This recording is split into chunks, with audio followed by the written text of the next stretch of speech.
In this video, we're going to be discussing RevContent profit hacks. So there are four main RevContent profit hacks. The first would be getting a whitelist.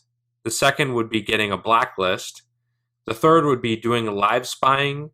And the final one would be spy tools such as Adplexity. So let's talk a little bit about getting a whitelist. So you need to have some spend history with RevContent before asking them for this. This is specifically because they don't want to give out information of what's performing to people who aren't likely going to be actually utilizing the platform. It's just a very high opportunity cost for them. They're losing infrastructure and energy to occupy people who aren't really big spenders. So you need to have some spend history. You don't have to be a huge spender, but as long as you run like a couple $1,000s and test your first campaign, and then if you say, hey, I'm trying to make this campaign work, I can't make it work, they're going to be way more likely to give you a whitelist when you do this than if you just join the network and ask for one. I mean, if you just join RevContent, sign up, and immediately start asking for whitelist, they're probably not going to want to talk to you at all, simply because it's just way too much of a waste of bandwidth and time for them. So if you can, ask for a whitelist that is not only geo-specific, but niche-specific as well. This is going to drastically increase your speed of results. The reason this is that you're going to want to target in on a specific geo. So if you're targeting, let's say, the United Kingdom, you don't want a whitelist for the United States, you want one for the United Kingdom. You also want a niche-specific one as well. So you don't want to have a like a skin or diet whitelist if you're running a refinance offer. So just keep that in mind. Like I said, this is going to drastically increase your speed of results.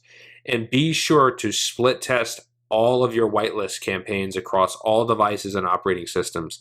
This is something you need to be doing regardless of whether it's a whitelist or if it's just a regular campaign, like a blacklist testing campaign. You need to be more granular with your native advertising than you do with search and Facebook. This is simply because otherwise you're going to start blending your costs and your stats and click-through rates, and you're not actually going to be able to optimize into profit because everything's just so mixed together that it's just kind of like a big blur. You're not able to really tell where your really successful KPIs are. So make sure you split test everything. Whitelists are the single fastest way to jump straight into profits with native campaigns. I have had multiple instances where whitelists have put me right into profit on native campaigns. I actually had a whitelist that I built out for one of my very first native campaigns that took me about a week or so to build. Once I implemented the whitelist, I was doing about $800 to $1,500 pure profit every single day off of the whitelist. So if I had had that right off the bat, I would have been doing those numbers right out of the gate. So another example would be I was running a refinance campaign in 2017, and somebody gave me a whitelist for a refinance in the United States. And I immediately plugged it in, and it started doing about $150 to $200 profit per day. Now, it did burn out pretty quickly, but this was due to the offer being paused and not because of the whitelist itself.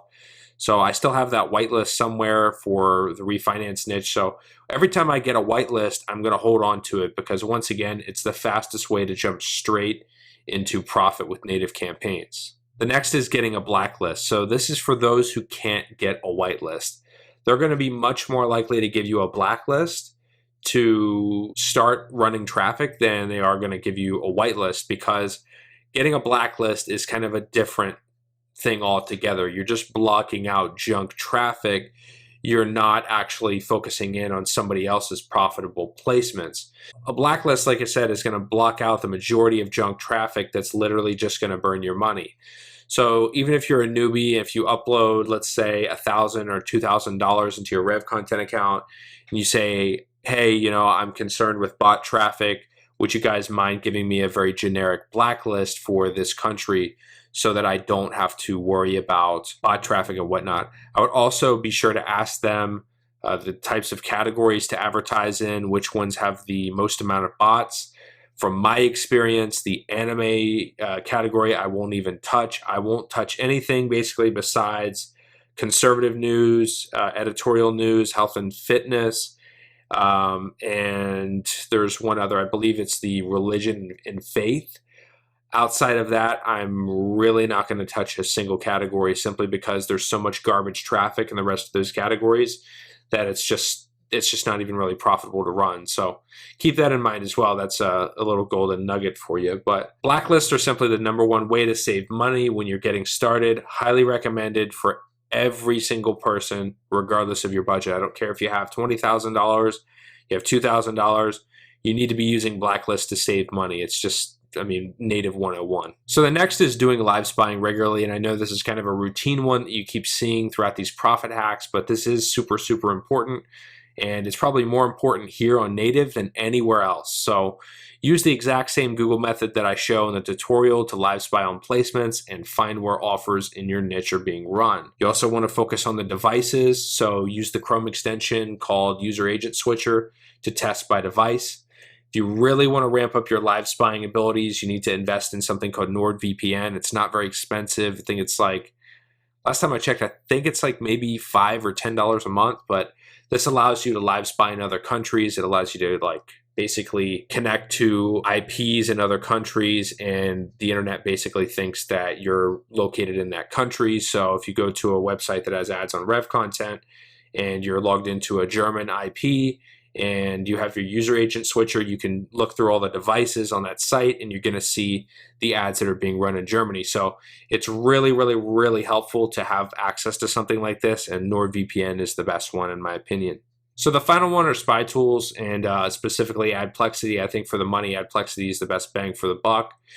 I've used Adplexity before to literally copy other marketers' winning campaigns, and I have attached a link below. I also have a review on the Drip Revenue YouTube channel. You're welcome to check that out and see what you think. Remember, we always want to use variables that we know other people are using. We don't want to add in any variables like our own images, our own headlines. Preferably, we would want to even use the same landing page and the same offer that the person's running to. So we want to keep everything identical to how those people are running. So if I go into Adplexity and I sort by what's been running the longest and I see that it's still running, I want to take a look and see exactly where they're running. So if they've changed geos, if they've changed offers, landing pages, if the widgets have switched up, if they've changed devices, I want to look at all those things and I want to copy what they're doing. At this point, please proceed to the next video to continue.